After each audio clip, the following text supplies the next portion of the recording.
Hello, backyard chicken farming friends. We're sharing a little experiment this week. We wanted to work out the composition of a new flock that would be perfect for the self-sufficient homestead. To help us with this flock development, we asked ChatGPT to recommend 5 overlooked, underrated, dual-purpose chicken breeds that are effective contributors to the self-sufficiency of a homestead. We then asked ChatGPT to go ahead and recommend a flock of 12 for us, plus a rooster. Let's see how that experiment went. Here's a balanced flock of 12 hens built from your 5 overlooked dual-purpose breeds, plus a recommended rooster to tie it all together. This setup gives you 1. Solid egg production, 2. Good meat potential, 3. Broody behavior, but not too much, 4. Cold and heat hardiness, 5. A flock with personality and resilience. We'll start with 3 Delaware hens. Delawares used to be the dominant meat bird in the US before Cornish crosses stole the show. They mature quickly, lay reliably, and handle confinement or free-range setups like pros. They don't have the showy looks of some breeds, but they're workhorses. Today they're still a fantastic dual-purpose bird with solid genetics and mellow vibes, with hens laying 200 to 280 large brown eggs per year. Now we'll add 3 New Hampshire red hens. New Hampshire reds are often overshadowed by their Rhode Island cousins, but they're just as productive and sometimes even faster growing.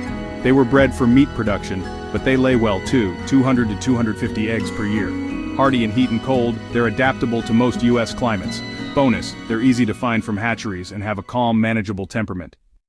How about 2 Buckeye hens? Buckeyes are still considered a rare breed.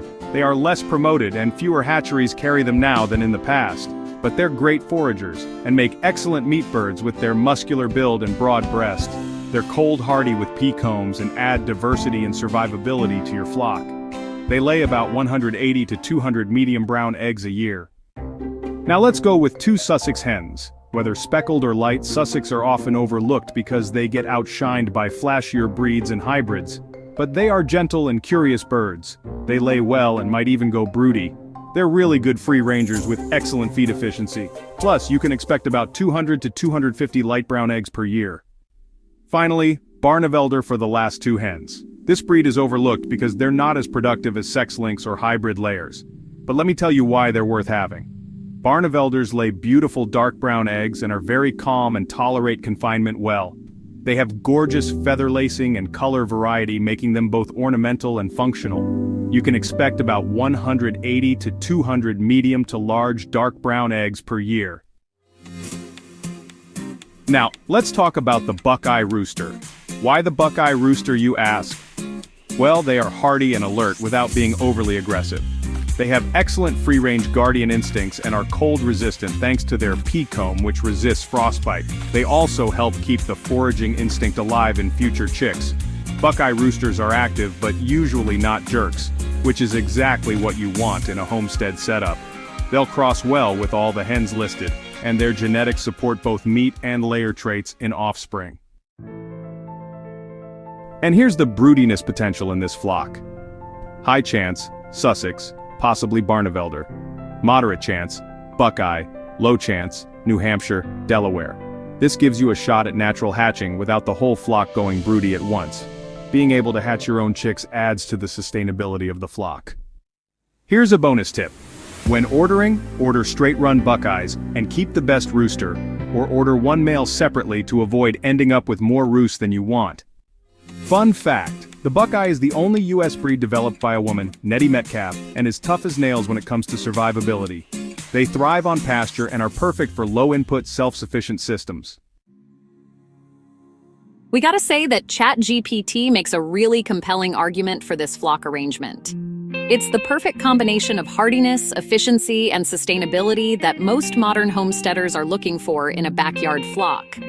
What's more, some of these are breeds that can often be overlooked in the spring chick shopping frenzy, and therefore might have better availability throughout the season. Each of these birds brings function over flash, and that's exactly what makes them valuable. Now, we're not saying you should let some AI tool tell you what breeds to raise. We're just having a little fun. But it is uncanny how well our AI assistant followed our instructions, and its advice about how to get a good rooster is a great explanation for why many homesteaders are happy to order straight runs. They're going to process the extra roosters for the freezer anyway. So if you're stuck on deciding what breeds to add to your homestead flock, it might be worthwhile to take a look at some of the underappreciated dual-purpose breeds our little chat assistant reminded us about, and maybe think about heritage breeds from a different point of view. So there you have it. If you're feeling neighborly, give us a thumbs up and subscribe to the channel where you can find all kinds of advice for planning and managing your backyard or homestead flock. In the meantime, from our homestead to yours, happy chicken keeping!